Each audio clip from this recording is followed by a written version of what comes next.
Hola hermanitos, esperemos estén muy bien. Continuamos con los videos explicativos de la catequesis en familia del primer ciclo. Somos Nils y Cintia, su pareja guía.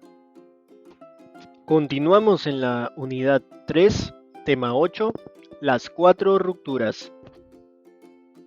Los objetivos de la presente sesión son comprender que el pecado trae consecuencias, conocer las 4 rupturas ocasionadas por el pecado, con Dios, con uno mismo, con los demás y con lo creado, rechazar el pecado y sus consecuencias, proponer la conversión. De la carta del apóstol San Pablo a los Gálatas. Nuestra vocación, hermanos, es la libertad. No hablo de esa libertad que encubre los deseos de la carne, sino del amor por el que nos hacemos esclavos unos de otros. Pues la ley entera se resume en una frase: amarás al prójimo como a ti mismo. Pero si se muerden y se devoran unos a otros, cuidado, que llegarán a perderse todos. Por eso les digo, caminen según el Espíritu, y así no realizarán los deseos de la carne. Pues los deseos de la carne se oponen al Espíritu, y los deseos del Espíritu se oponen a la carne. Los dos se contraponen, de suerte que ustedes no pueden obrar como quisieran. Pero dejarse guiar por el Espíritu no significa someterse a la ley. Es fácil reconocer lo que proviene de la carne: libertad sexual, impurezas y desvergüenzas, culto de los ídolos y magia, odios, ira y violencia, celos, furores, ambiciones, divisiones, sectarismo y envidias, borracheras, orgías y cosas semejantes. Les he dicho y se los repito, los que hacen tales cosas no heredarán el reino de Dios. En cambio, el fruto del Espíritu es caridad, alegría, paz, comprensión de los demás, generosidad, bondad, fidelidad, mansedumbre y dominio de sí mismo. Estas son cosas que no condena ninguna ley. Los que pertenecen a Cristo Jesús han crucificado la carne con sus impulsos y deseos. Si ahora vivimos según el Espíritu, dejémonos guiar por el Espíritu. Depongamos toda vanagloria, dejemos de querer ser más que los demás y de ser celosos. Palabra de Dios, te alabamos, Señor.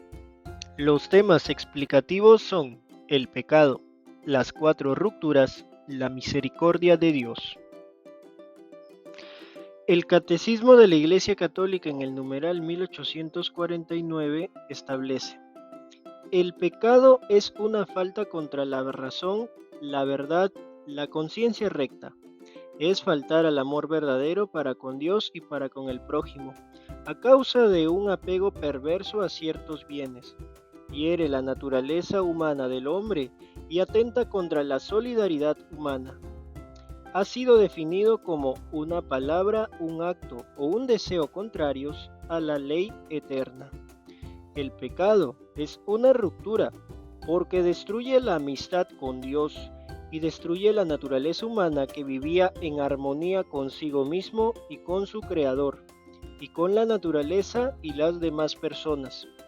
Esto produce en el corazón mucha tristeza. El pecado surge del mal uso de la libertad. En lugar de decir sí al plan generoso y amoroso de Dios, le digo no. Y prefiero decir sí a mis planes egoístas. Así, el corazón se marchita poco a poco. Esta ruptura puede categorizarse en 4: contra Dios, contra nosotros mismos, contra los demás, contra la creación.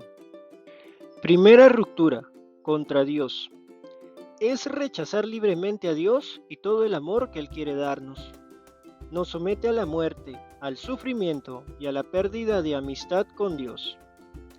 Pecados que suelen cometerse en esta ruptura: poner a Dios en el último lugar, usar su nombre en chistes, no cuidar la misa dominical ni los días de guardar, no tener una regla de oración, no tener compromiso con la vida cristiana sacramental, no formarse en la fe. Una terrible consecuencia de esta ruptura es la pérdida del sentido de pecado. Aquí algunos ejemplos. Ser indiferentes con la religión, creer en chamanes, karma, mandalas, tener una Biblia no católica, andar con amuletos mientras te llamas cristiano católico. El relativismo moral. Nada es bueno o malo, todo depende de nosotros. Comer carne en viernes de Semana Santa. Algunos son obedientes en guardar la abstinencia de carne, otros solo dicen, comer carne no me hará mejor o peor persona. También otro ejemplo es normalizar insultarse o decir lisuras para todo. Un tercer ejemplo son las teorías psicológicas erróneas. Reducen la culpa o vergüenza del pecado como trastornos de conducta, en vez de reconocer los efectos de la herida espiritual del pecado original. La confusión entre lo moral y lo legal. Pensar que algo es bueno porque está permitido. Ejemplo, el aborto, la eutanasia, la prostitución. Un último ejemplo es el humanismo ateo. Buscar mejorar la realidad terrenal, la realidad de la sociedad, excluyendo totalmente a Dios y su ley. De esto hay muchos casos. Políticos que llegando al poder desprecian la fe y promueven leyes contrarias a la ley de Dios. Para superar esta ruptura, lo mejor que podemos hacer es mejorar la relación personal con Dios a través de una vida más sacramental, dedicar tiempo a la oración personal y en familia, formarse en la fe, vivir fervientemente la misa, evangelizar, compartir con nuestros semejantes que Cristo ha resucitado, ha vencido a la muerte y al pecado y nos promete la vida eterna y la felicidad. La segunda ruptura es contra nosotros mismos. Se debilita la voluntad y se confunde la inteligencia. Vivimos tentados. Tenemos inclinaciones fuertes hacia pasiones desordenadas. Por ejemplo, cuando alguien nos echa en cara un pecado o error, lejos de pedir perdón y reparar los daños, le echamos la culpa a algo o a alguien. Aquí están los 7 pecados capitales. Pereza, no hacer las cosas con exigencia y siempre a medio pelo.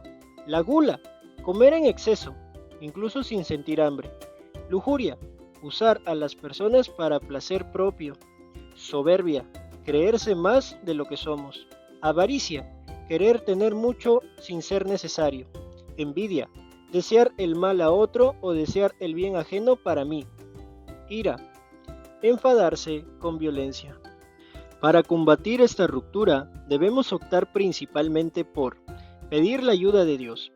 Él nos asiste por medio de la gracia para iluminar nuestra inteligencia y fortalecer nuestra voluntad, y ayudarnos en el combate espiritual contra las tentaciones del demonio. Esto es súper importante, ya que sin Dios nada podemos hacer. La castidad.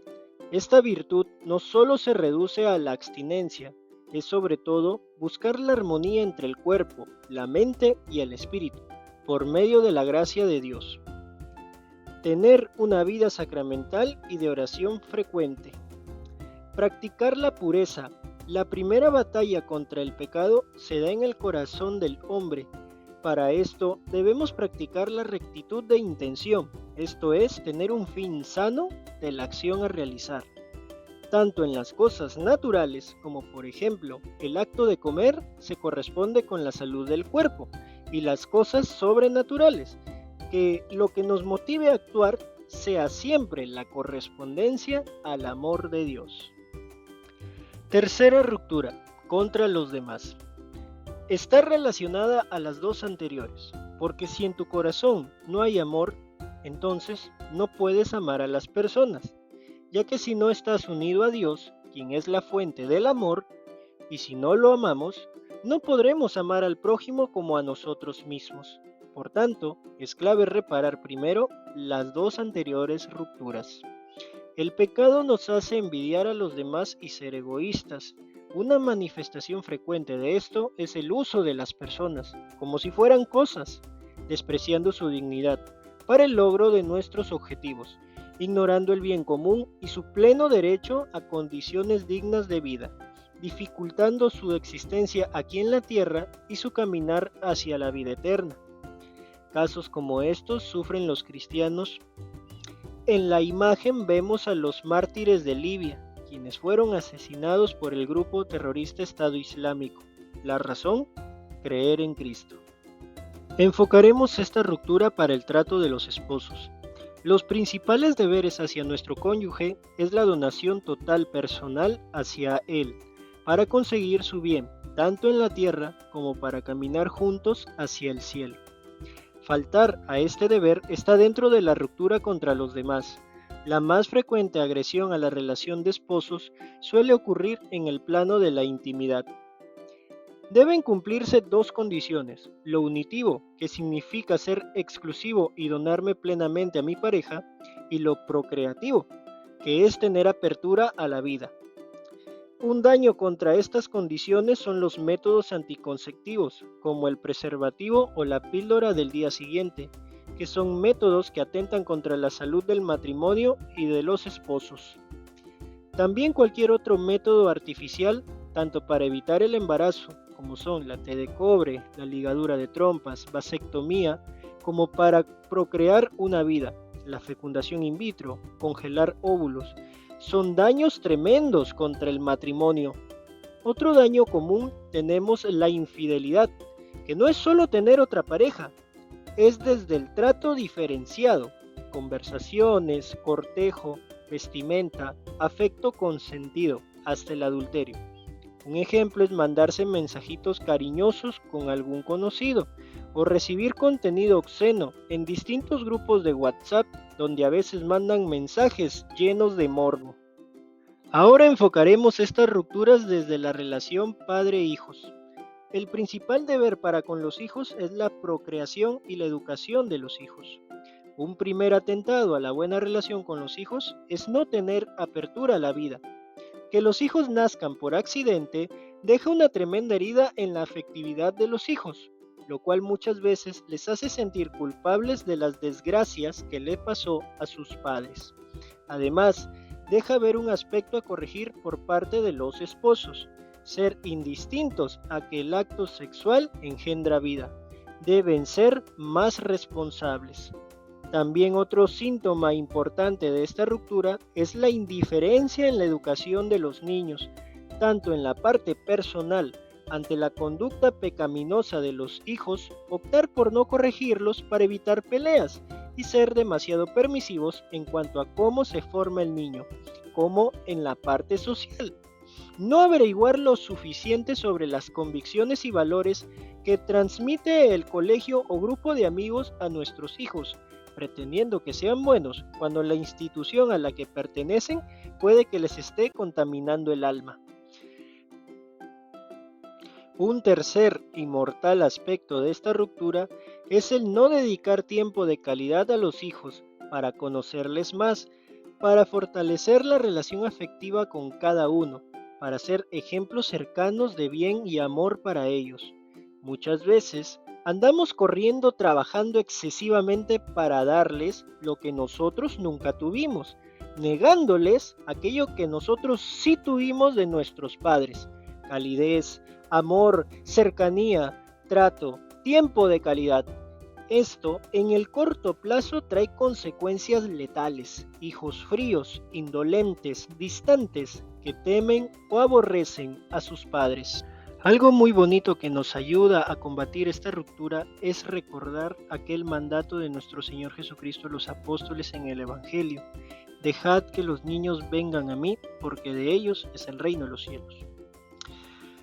Otra estrategia es no ceder al egoísmo, no ver a los hijos como una desgracia, como una dificultad, como una traba. Tenga en cuenta que por razones graves se puede espaciar los hijos, pero eso se discierne en oración.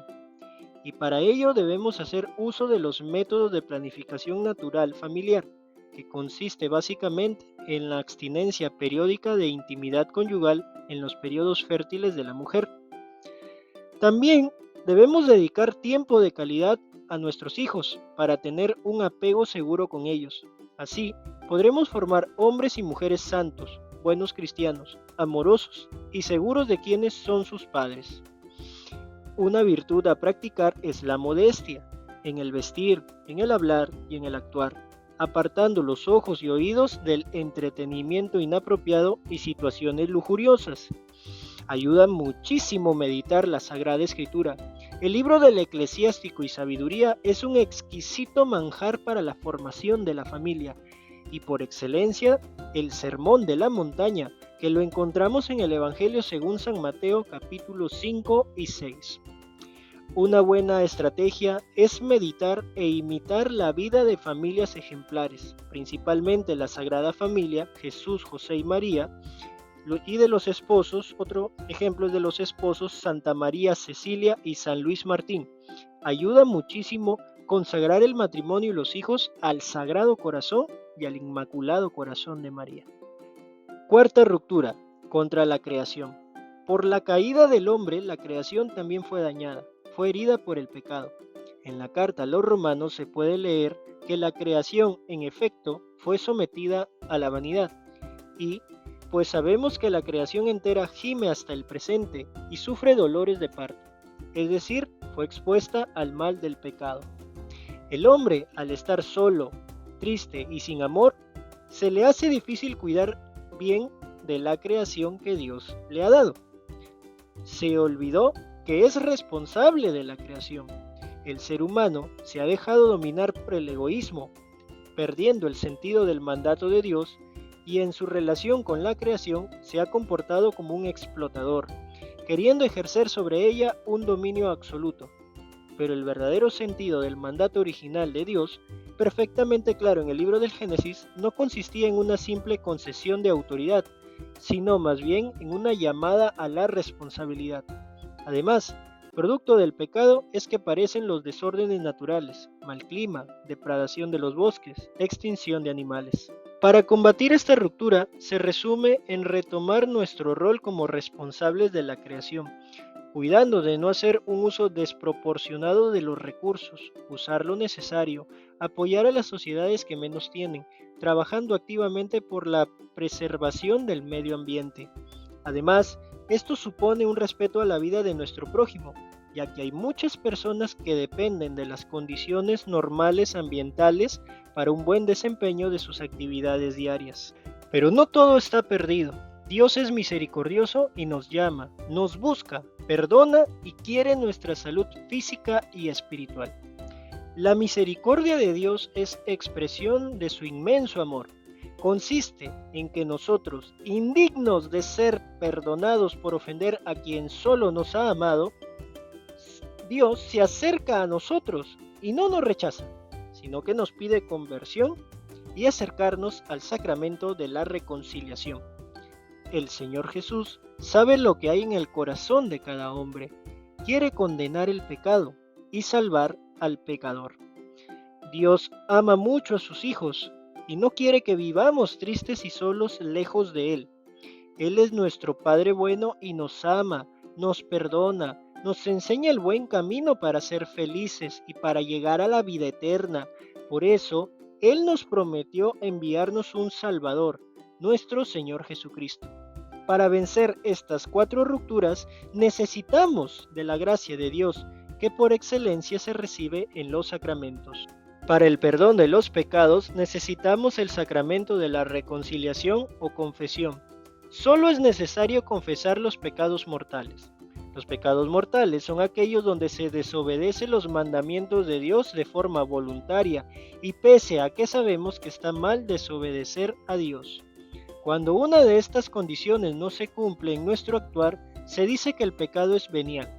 No nos debe resultar indiferente, ya que tener muchos pecados veniales nos hace vulnerables a cometer pecados mortales. Para fortalecer el alma para el combate espiritual es necesario alimentarnos de la Eucaristía. La Eucaristía no puede ser recibida si estamos en pecado mortal, pero sí puede ser recibida si estamos en pecado venial. Finalizamos esta sesión con la oración de la familia. Que en nuestros hogares florezcan las virtudes que animaron la vida de la familia de Nazaret, la piedad, la obediencia, la caridad, la honestidad de la vida. Que nosotros, contemplando este modelo, seamos colaboradores generosos del plan salvador de Dios, como lo fuiste tú, San José y Santa María. Amén. En el nombre del Padre, y del Hijo, y del Espíritu Santo. Amén.